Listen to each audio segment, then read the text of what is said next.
Gas संपल्यामुळे आज मला चुलीवर भाकऱ्या कराव्या लागल्या. लय कटिंग काम असतं. हॅलो फ्रेंड्स, मी माया सुरुवात करते आजच्या ब्लॉगला.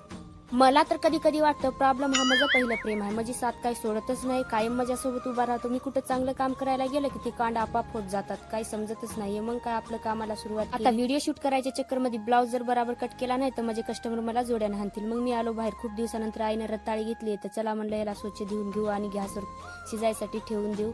आता शिजत आहेत तोपर्यंत चला आपलं काम पण आवरून घेऊ.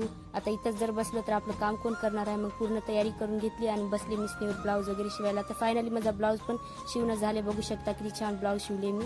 आणि आपले रताळे पण उकडून मस्त तयार आहेत. तर चला बघूचा टेस्ट कसा आहे. टेस्ट तर मस्त होता. तुमच्याकडे काय म्हणतात कमेंट मध्ये सांगा. मग मी आले किचन रूम मध्ये सब्जी करण्यासाठी. सकाळचा पण स्वयंपाक मीच करते आणि संध्याकाळचा स्वयंपाक पण मीच करते, कारण किचन रूमची मी फेवरेट गर्ल आहे आणि हा म्हणजे आलू वांग्याची फेवरेट सब्जी आहे म्हणून मीच केले.